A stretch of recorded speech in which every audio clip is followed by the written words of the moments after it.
आदिवासी जय भील प्रदेश, जय भील प्रदेश। जय जोहर का नारा है, भारत देश हमारा है। अरे जय जोहर का नारा है, भारत देश हमारा है। आवाज दो, हम एक है, एक तीर एक कमान, आदिवासी एक समान। खूब खूब धन्यवाद। आवाज में आवाज मिलाई इसलिए, और जिस तरह से आपने नारा बोला कि एक तीर एक कमान और आदिवासी एक समान, तो हम एक तीर और एक कमान, आपने हमारे तमाम अतिथियों को सम्मान भी करा, और आदिवासी एक समान, तो इसका अर्थ यही होता है कि इस जाजम जो हमारे आदिवासी परिवार की जाजम और समाज की जो जाजम है, एक हमारा, हम दो विधायक, मेरे एक दूसरे विधायक साथी हैं, विधायक हो चाहे यहाँ गमिती हो, प्रतिपक्ष नेता हो चाहे आम व्यक्ति हो, एक गरीब से लगा के अमीर तक एक जाजम में बैठे हैं। यही एक समान आदिवासी समाज है, ये जाजम की एक ताकत है। साथ ही इस मंच पे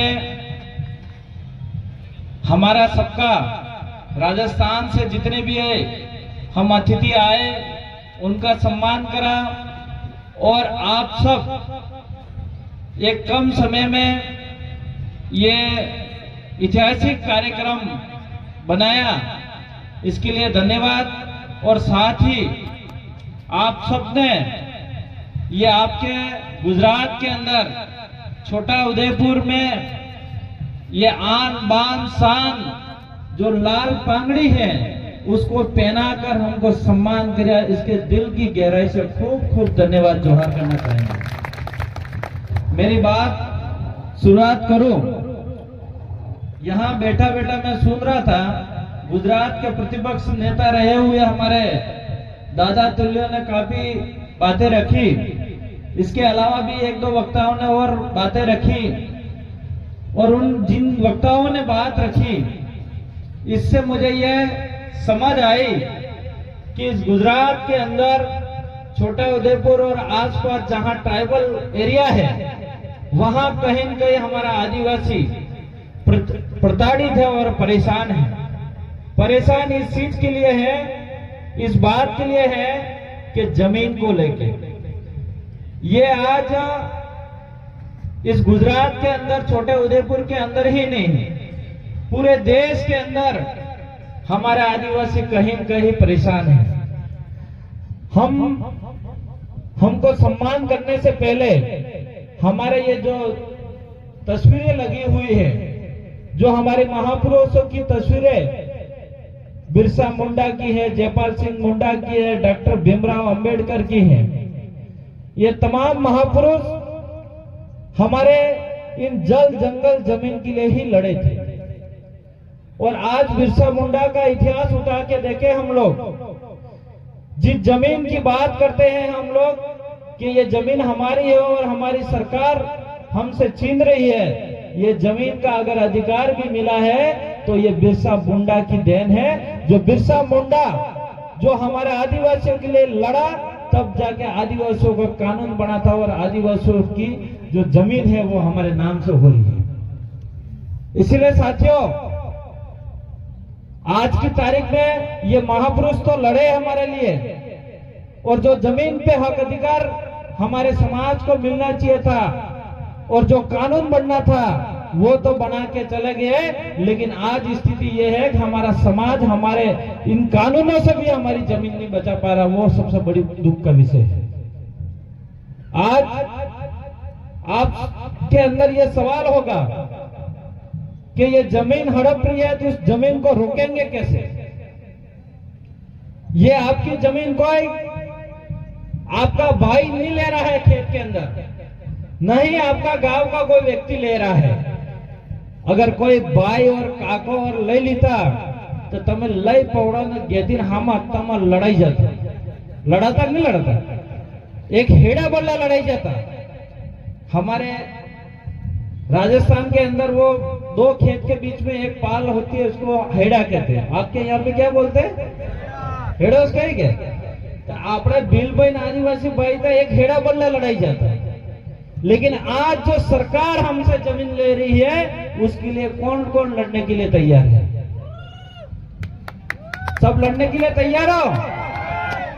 लेकिन इस छोटा उदयपुर के अंदर इतने ही आदिवासी भाई नहीं होंगे, बहुत सारे आदिवासी ऐसे होंगे जो आज भी कई मजदूरी करने के लिए गए होंगे, आज भी कई खेतीबाड़ी करते होंगे, आज भी कई मेहमानगिरी कर रहे होंगे। यहाँ पे सब आदिवासी नहीं आए हैं, यहाँ पे सिर्फ 10-15% आदिवासी आए होंगे। ये पूरा ट्राइबल क्षेत्र है।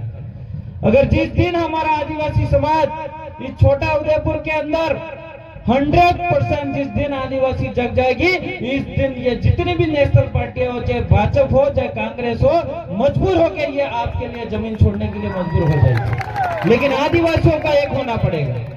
हमारे प्रतिपक्ष नेता बता रहे थे, ये भी सत्ता में रहे होंगे, सरकार के अंदर रहे होंगे और नेशनल पार्टियों के अंदर रहे होंगे, लेकिन उन्होंने भी देखा होगा और उन्होंने भी अपने समाज की जब बात रखी होगी तो उनकी भी कहीं न कहीं अनसुनी करी होगा, तो उनको खुद को भी दुख हुआ होगा। इसलिए ये इस मंच पे आके दिल से बात कर रहे हैं। साथियों, हमारे आज तक आजादी के बाद से हमारे समाज के साथ यही होता आया है।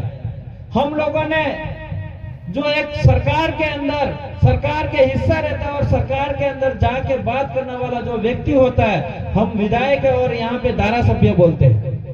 जो सरकार के अंदर कानून क्या बनता है, जो बिल पास हुआ यूं कहते हैं, तो बिल पास होता है, वो कानून पास होता है। इसके अंदर कौन आवाज उठाएगा?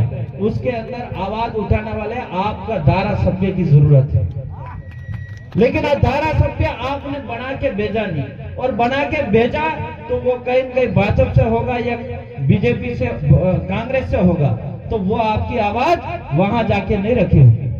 आपके क्षेत्र में आया होगा, वोट लिया होगा, गुमराह किया होगा आपको, और फिर वोट लेके जीत भी गया होगा, लेकिन वापस दोबारा आपके एरिया में नहीं आया होगा और नहीं आपकी आवाज इस गांव से आवाज राजस्थान की गांधीनगर में जाके विधानसभा में नहीं रही थी। ये बात हम लोगों को समझने की जरूरत है। हमारा नेता ऐसा होना चाहिए जो आपकी यहाँ की आवाज, जो सुख दुख की आवाज, यहाँ की आवाज इस गुजरात के अंदर गांधीनगर के अंदर विधानसभा वहां पर जाके बोले और वहां की हमारी आवाज वहां जाके बुलंद हो, ऐसा नेता की जरूरत है। लेकिन आज तक करा क्या? साथियों, इसके पीछे कमजोरी भी बहुत सारी है। मैं किसी को बुरा नहीं लगे, लेकिन वहां पे माला पहनाने के लिए गए थे हम बिरसा मुंडा की, इसके बाद डॉक्टर भीमराव अंबेडकर की माला पहनाई, हमारे महापुरुष है, हमने माला पहनाई। लेकिन वहां से हम आए और बीच रास्ते में आप में से कई सारे भाई जो नशे में टाइट थे। ये सही बात है या गलत बात है? गलत बात है या सही बात है?